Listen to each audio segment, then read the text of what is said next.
नमस्कार। अपना बिहार में आपका स्वागत। मैं राहुल ओझा आपके साथ। बिहार में किसकी बहार? दीपावली के बाद एनडीए के सभी बड़े नेता चुनावी अभियान में जुट गए हैं।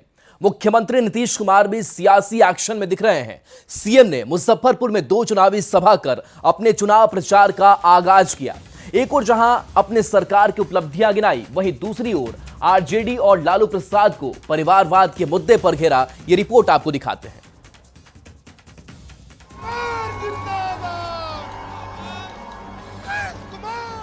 हम लोगों को देखे हैं, कभी कोई परिवार की हम बात करते हैं, कभी अपने परिवारवाद एक ऐसा मुद्दा जिस पर लालू प्रसाद की पार्टी आरजेडी अक्सर घिर जाती है। एक बार फिर बिहार के मुख्यमंत्री नीतीश कुमार ने परिवारवाद का जिक्र कर लालू प्रसाद पर बड़ा हमला बोला। नीतीश ने कहा, वो जब खुद सीएम पद से हटे तो पत्नी को मुख्यमंत्री बना दिया, लेकिन हमने कभी परिवार की बात नहीं की, सभी के हित के लिए काम करते रहे। कुछ नहीं था, सब अपने परिवार को सोचता है। हम लोगों को देखे हैं, कभी कोई परिवार की हम बात करते हैं, कभी अपने परिवार का। हम तो सब जगह के लोगों के हित में काम करते हैं। नीतीश कुमार ने ये बातें चुनाव प्रचार का आगाज करते हुए कही। मंगलवार को सीएम नीतीश ने मुजफ्फरपुर में 2 जनसभाएं की। मीनापुर में जेडीयू उम्मीदवार अजय कुशवाहा के लिए वोट मांगे, जिनका मुकाबला आरजेडी के मुन्ना यादव से, जबकि दूसरी जनसभा कांटी में हुई, जहां पर जेडीयू के इंजीनियर अजित कुमार का मुकाबला आरजेडी के इसराइल मंसूरी के साथ है। इन दोनों ही जनसभाओं को संबोधित करते हुए सीएम नीतीश कुमार ने आरजेडी कांग्रेस पर निशाना साधा और कहा, उन लोगों ने कोई काम नहीं किया, आज सब वोट लेने के लिए झूठ बोल रहे हैं।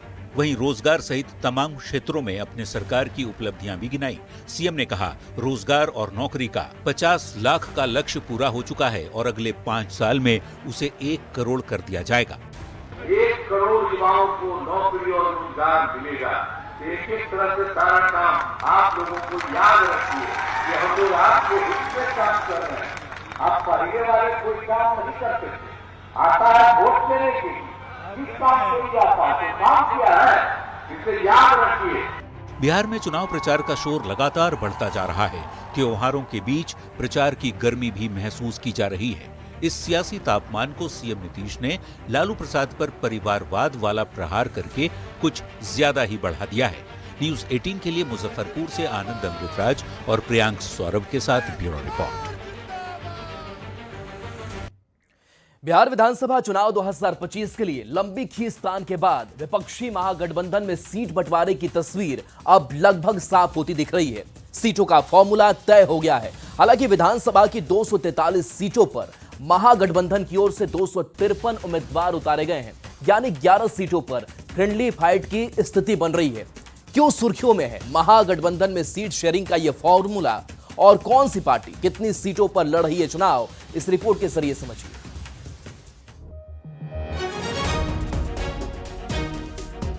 आखिरकार दूसरे फेज के नॉमिनेशन का समय खत्म होने के बाद ही सही, महागठबंधन में सीट बंटवारे की तस्वीर करीब करीब साफ होती दिख रही है। लंबी खींचतान के बाद घटक दलों ने सीटों का फार्मूला तय कर लिया है।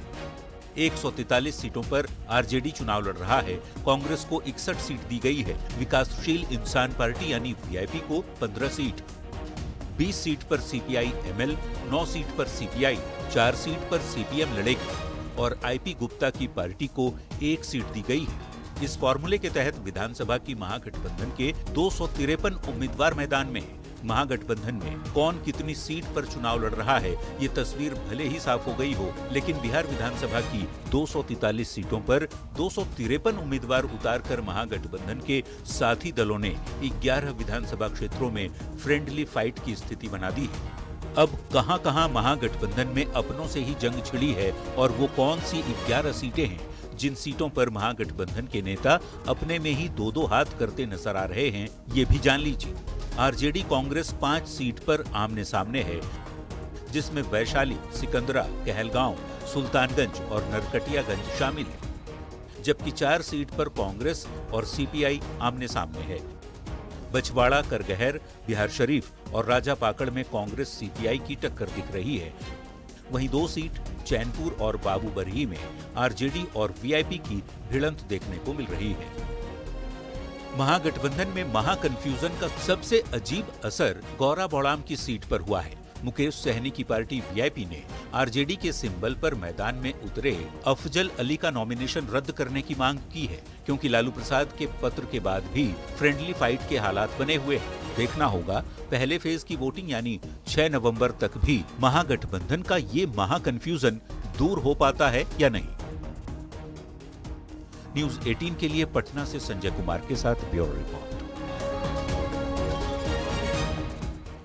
महागठबंधन में वैसे तो कई सीटों पर आपस में ही पार्टियां भिड़ गई हैं, लेकिन सबसे ज्यादा चर्चा दरभंगा की गौड़ा बौराम सीट की हो रही है। वीआईपी प्रमुख मुकेश सहनी के भाई संतोष सहनी के खिलाफ आरजेडी से अफजल अली चुनावी मैदान में ताल ठोक रहे हैं।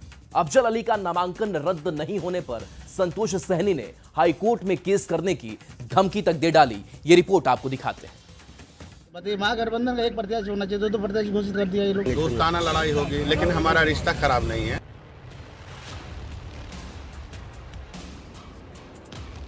महागठबंधन में फ्रेंडली फाइट अब आमने सामने की लड़ाई हो चुकी है। विपक्षी गठबंधन की सबसे बड़ी पार्टी आरजेडी ने अपने ही सहयोगी वीआईपी के राष्ट्रीय अध्यक्ष के खिलाफ उम्मीदवार उतार दिया है, जिससे सियासी माहौल तनावपूर्ण हो गया है। घटक दलों में खींचतान के बीच दरभंगा की गौड़ा बौराम सबसे हॉट सीट बन गई है, क्योंकि विकासशील इंसान पार्टी के संस्थापक और बिहार सरकार के पूर्व मंत्री मुकेश सहनी के भाई के खिलाफ आरजेडी के उम्मीदवार अफजल अली पीछे हटने को तैयार नहीं है।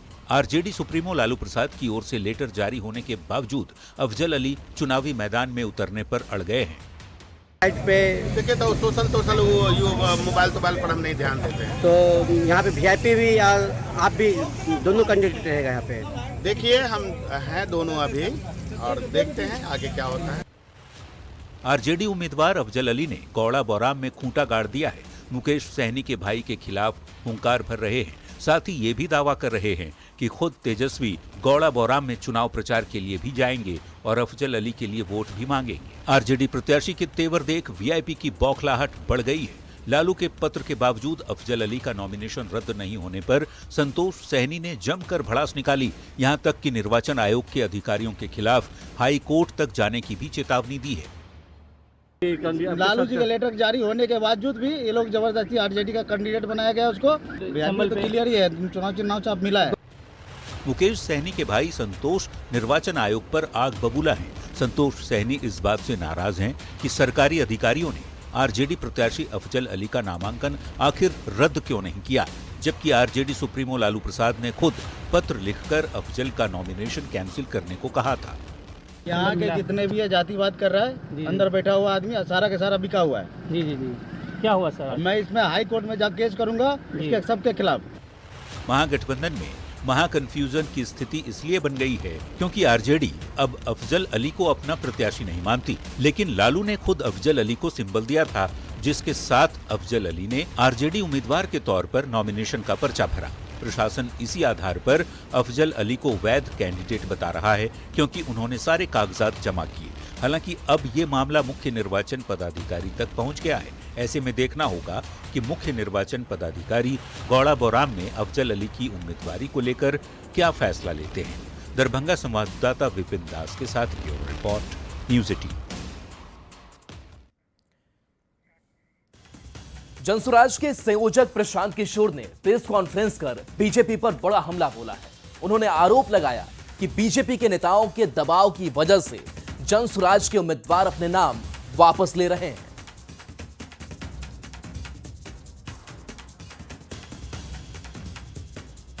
आधिकारिक तौर पर हम लोग चुनाव आयोग को ये हम लोग निवेदन करने जा रहे हैं कि देखिए कि हम जनसुराज के प्रत्याशियों के साथ क्या हो रहा है। ये जनसुराज के प्रत्याशी के साथ नहीं हो रहा है, ये वो डर है, वो राजनीतिक बंधुआ मजदूरी जो खत्म करने का रास्ता जनसुराज ने बनाया है, उससे छटपटाहट जो पैदा हुई है उसी का नतीजा है। जनसुराज के संयोजक प्रशांत किशोर की ओर से आरोप लगाया जा रहा है कि बीजेपी के नेताओं की वजह से जनसुराज के उम्मीदवार नाम वापस ले रहे हैं। इस आरोप पर मंत्री नितिन नवीन ने निशाना साधा है और कहा है कि उनके उम्मीदवार कितनी देर मैदान में टिकेंगे, जिसके नेता ही हिम्मत नहीं जुटा पा रहे हैं। उन्होंने इसके लिए नेता को ही जिम्मेदार ठहरा दिया। जिनके नेता ही मैदान छोड़ दिए हो, उनके उम्मीदवार कितना देर मैदान में टिकेंगे? जिस दल का नेता हिम्मत नहीं जुटा पाया हो चुनाव लड़ने का, वो अपने उम्मीदवारों को क्या ताकत दे पाएगा। और अगर उम्मीदवार छोड़े हैं मैदान, तो इसका सबसे पहला दोषी उनका नेता है, जिस पार्टी के लिए वो चुनाव लड़ने जा रहे थे। तो मैं तो कहूँगा प्रशांत किशोर जी, सबसे पहले आप अपने अंदर झांकिए कि आपने क्या किया था। आप ही मैदान छोड़ दिए तो आपका कार्यकर्ता, आपका नेता किस प्रकार से मैदान में बना रहेगा। तो प्रशांत किशोर की ओर से बीजेपी पर लगाए गए आरोपों के बाद बिहार की सियासत गर्माती दिख रही है। इस आरोप पर राजनीतिक दलों की प्रतिक्रियाएं भी सामने आई है। आप भी जानिए राजनीतिक दलों की राय क्या है।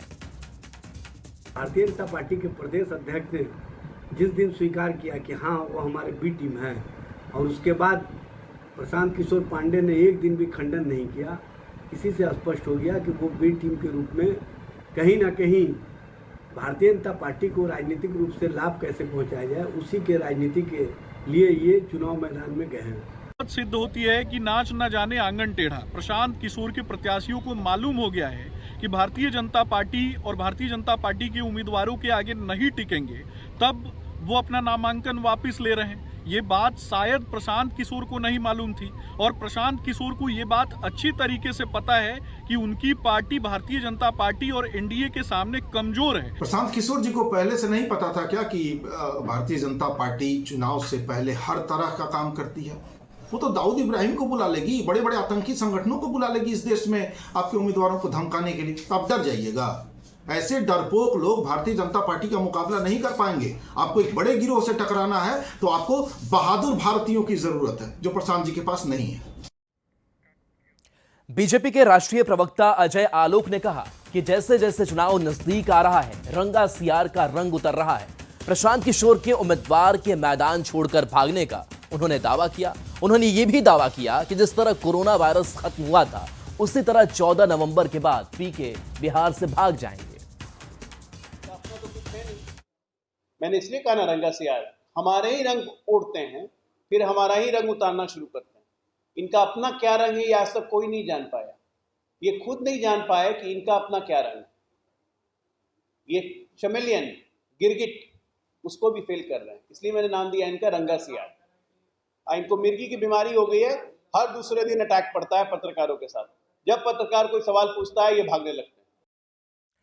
राहुल गांधी के जलेबी छानने वाले वायरल वीडियो पर बीजेपी ने तंज कसा है। बिहार के डिप्टी सीएम सम्राट चौधरी ने कहा है कि हरियाणा के चुनाव में राहुल गांधी जलेबी खरीद रहे थे और इस बार छान रहे हैं। भगवान करे कि वे इसी तरह जलेबी छानते रहे।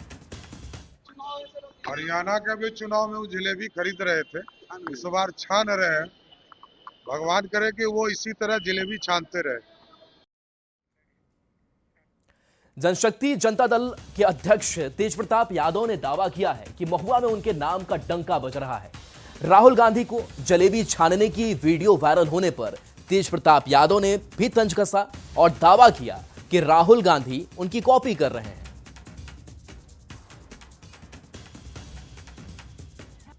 माहौल आप चलेंगे जाके देखिए महुआ में क्या माहौल है। महुआ में किसके नाम का डंका बज रहा है, आप जाके पूछिए वहाँ महुआ के लोगों से।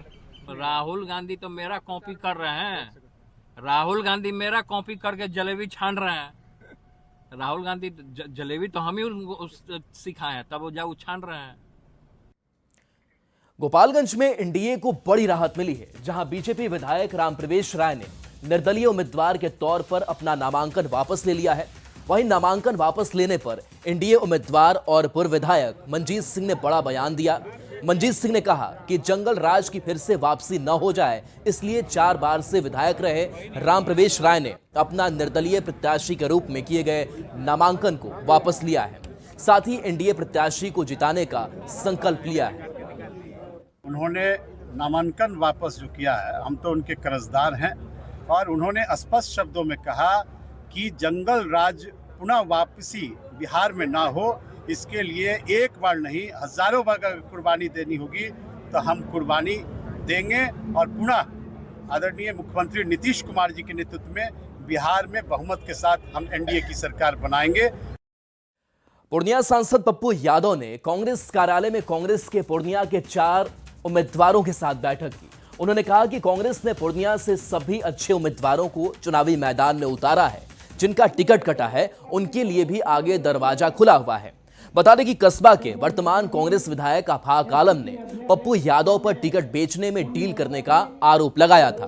वहीं इस दौरान पप्पू यादव ने बीजेपी पर भी निशाना साधा। कहा कि बीजेपी कहती है कि सीमांचल में बांग्लादेशी और रोहिंग्या है, तो फिर SIR में क्यों नहीं मिले। जिन्हें नहीं मिला वो निश्चित कांग्रेस उसको सम्मान देगी। आगे उनके लिए बहुत रास्ते हैं, MLC है, कमेटी है, बहुत रास्ते हैं। पार्टी ने जिनको निर्णय लिया उनके साथ हम लोगों के लिए जीवन मरण का प्रश्न है। लखीसराय के सुरेगढ़ा में 6 नवंबर को वोट डाले जाएंगे। इसे लेकर सभी उम्मीदवार जी तोड़ प्रचार में जुटे हुए हैं। जेडीयू उम्मीदवार रामानंद मंडल सुरेगढ़ा से किस्मत आजमा रहे हैं। उन्होंने कई गांव का दौरा कर मतदाताओं से आशीर्वाद लिया और अपने पक्ष में वोट की अपील की। रामानंद मंडल ने डबल इंजन की सरकार में किए गए विकास के कामों को भी गिनाया, साथ ही विपक्ष पर जमकर निशाना साधा। नीतीश कुमार जी के प्रति जो समर्पण है, जिस तरह से नीतीश कुमार जी पूरे बिहार के हर वर्ग समुदाय के लिए समर्पण भाव से काम करते हैं, सभी जात धर्म के लिए, चाहे एक एक बारीकी से ले लीजिए काम, जितना किए रोड, सड़क, बिजली, नल, जल, पुल, पुलिया, कुछ बचा हुआ है। जो बचा हुआ है आप चुनाव को वह फिर करेंगे ही। सीतामढ़ी के सुरसंड से तीसरी बार आरजेडी के टिकट पर अपनी किस्मत आजमा रहे हैं अबू दुजाना। इन्हें तेजस्वी यादव का करीबी माना जाता है। 2015 में अबू दुजाना ने सुरसंड से जीत हासिल की थी, लेकिन 2020 में इन्हें हार का सामना करना पड़ा था। अबू दुजाना ने कहा कि पिछली बार भीतरघात की वजह से हारे थे, लेकिन इस बार जनता का मूड अलग है और उनकी जीत तय है। हार जीत तो होती ही रहती है। अब जब मैदान में लड़ने आए हैं, कोई ना कोई या कुछ लोग थे जो दल ही में रहते हैं, रहकर भी घर बैठ जाते हैं, तो बहुत सी चीज़ें हैं, तो उसको हमने खुशी से एक्सेप्ट भी किया। पार्टी जानती भी थी कि सुरसंड में दोबारा फिर इनको भेजा जाता है। सासाराम में नामांकन के बाद उम्मीदवारों का चुनाव प्रचार जारी है। सासाराम सीट में से राष्ट्रीय लोक मोर्चा के सुप्रीमो उपेंद्र कुशवाहा की पत्नी स्नेहलता ने अपना चुनाव प्रचार शुरू कर दिया है। कुशवाहा सब्जी बाजार में उन्होंने किसानों से मुलाकात की और वोट की अपील की। स्थानीय स्तर पर हर समस्या के समाधान का लोगों को भरोसा भी दिया। जनसंपर्क में हम लोग आए हैं और यहाँ की जनता जिस उत्साह के साथ हम लोगों के साथ है, इसमें संदेश क्या देना है ये लोग खुद ही जान रहे हैं कि क्या करना है। यहाँ पे जो भी परेशानियाँ होंगी, यहाँ के विकास के लिए जो भी काम करना होगा, उसमें हम एकदम इन लोगों के साथ लगे रहेंगे और जहाँ जहाँ पर मेरी जरूरत होगी वहाँ एकदम खड़े रहेंगे। खबर बगहा से है, जहां केंद्रीय कोयला एवं खनन राज्य मंत्री सतीश चंद्र दूबे ने पश्चिम चंपारण की सभी 9 सीटों पर एनडीए की जीत का दावा किया है। सतीश चंद्र दूबे ने कहा कि बिहार में एनडीए की लहर चल रही है। बगहा में एनडीए कार्यकर्ताओं के साथ बैठक कर सतीश दूबे ने एनडीए प्रत्याशियों को जिताने की अपील की। निश्चित रूप से पश्चिमी चंपारण का 9 का 9 सीट हम जीतेंगे और दावे के साथ हम कहते हैं कि 2010 में रिजल्ट हुआ था कि प्रचंड बहुमत के साथ एनडीए सरकार बनाई थी, वही हाल आज 2025 में। मुख्यमंत्री नीतीश कुमार ने मुजफ्फरपुर के कांटी में चुनावी सभा को संबोधित किया और इसे लेकर कांटी में महिलाएं काफी उत्साहित दिखी और धूप में बैठकर सीएम का इंतजार भी करती रही। महिलाओं ने कहा कि वे इस बार नीतीश कुमार को जिताएंगी। उन्होंने महिलाओं के लिए कई काम किए हैं, ये बातें महिलाओं ने कही और कहा कि नीतीश कुमार घर के अभिभावक की तरह हैं। मुजफ्फरपुर के कांटी में महिलाओं से बात की संवाददाता प्रियांक सौरभ ने।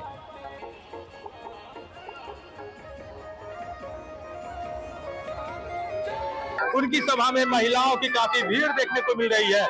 ऐसे हमेशा से कहा जाता है कि जो महिलाएं होती हैं वह सीएम नीतीश की कोर वोटर होती हैं और तमाम महिलाओं को धूप में देखेंगे।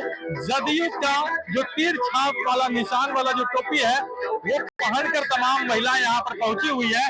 इन महिलाओं से भी हम बात करेंगे, क्या कहेंगे इस बार के चुनाव में महिलाएं किसके साथ? हाँ, कौन? नीतीश कुमार की तेजस्वी पैसा तो दिए। पैसा मिला? कितना मिला? 10,000।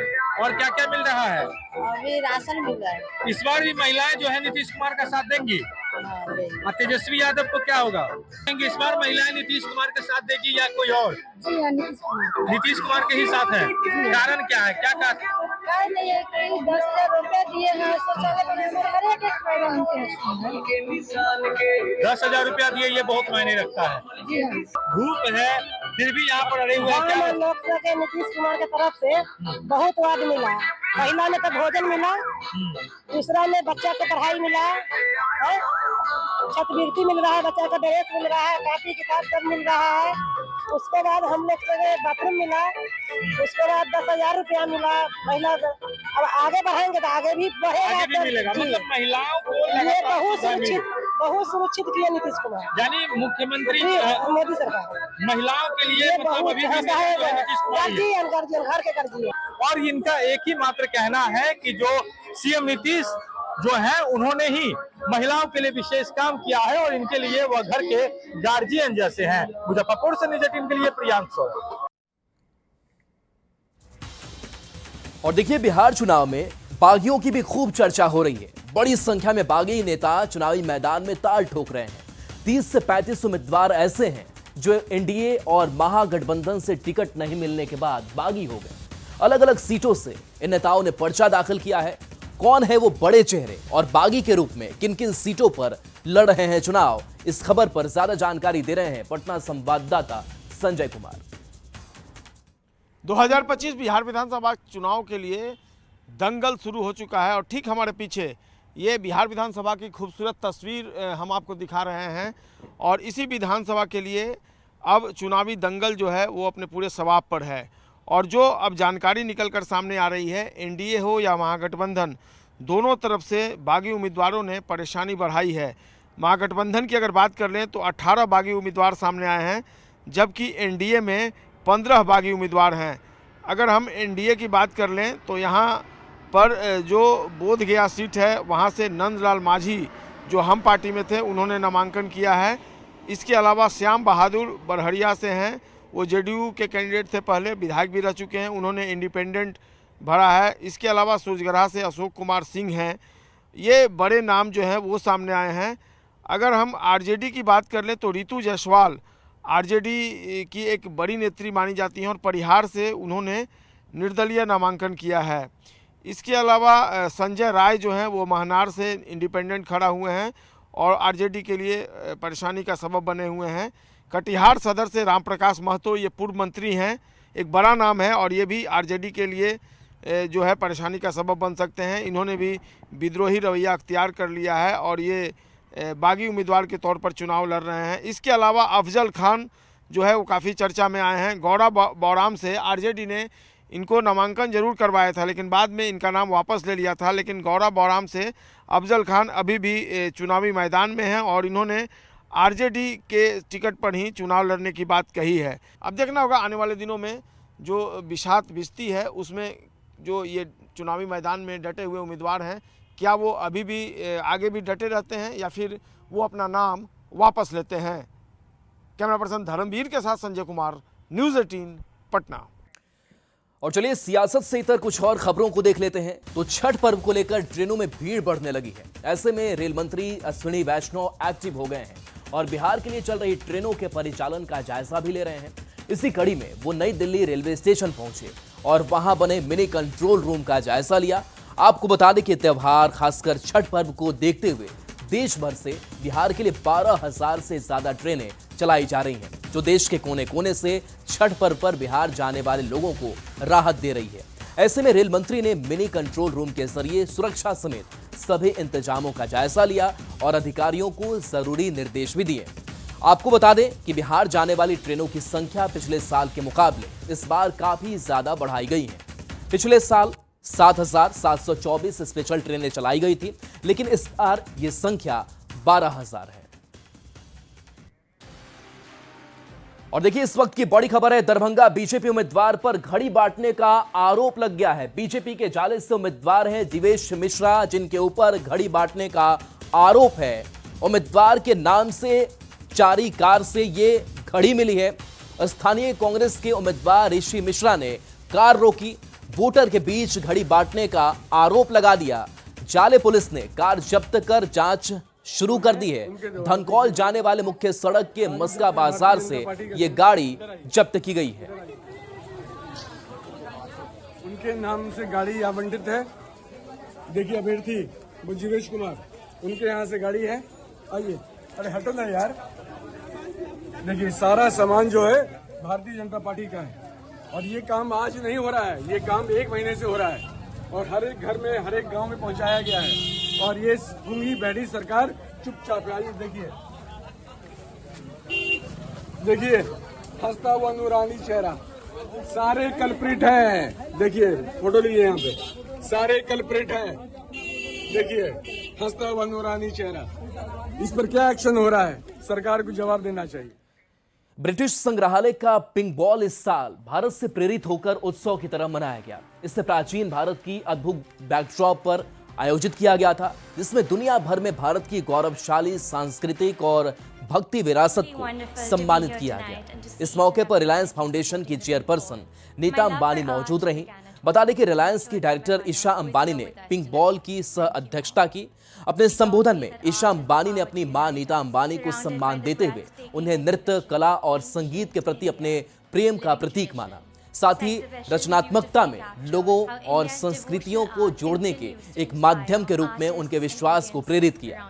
प्रदर्शनी में शामिल नीता अंबानी ने भारत के समृद्ध इतिहास, सम्मान, गर्मजोशी और अनुग्रह के माध्यम से दुनिया को एकजुट करने की बात पर जोर दिया। To move us, to connect us, and to remind us that we're all. Isha's extraordinary and unparalleled generosity and philanthropy have made tonight possible, and we're all profoundly grateful. So thank you. It's truly wonderful to be here tonight and to see each and every one of you supporting the Pink Ball. My love for art began at home, nurtured by my mother, who is here with us tonight. Thank you, Mom. She taught me that art has the power to unite us. Surrounded by the breathtaking exhibition, Ancient India, Living Traditions. This exhibition beautifully captures how India's devotional art continues to inspire artists and audiences around the world. I'd like to express my deepest gratitude to each and every one of you for being here tonight, for sharing in the celebration of the timeless power of art, to move us, to connect us, and to remind us that we're all part of something greater together. और आगे देखिए जो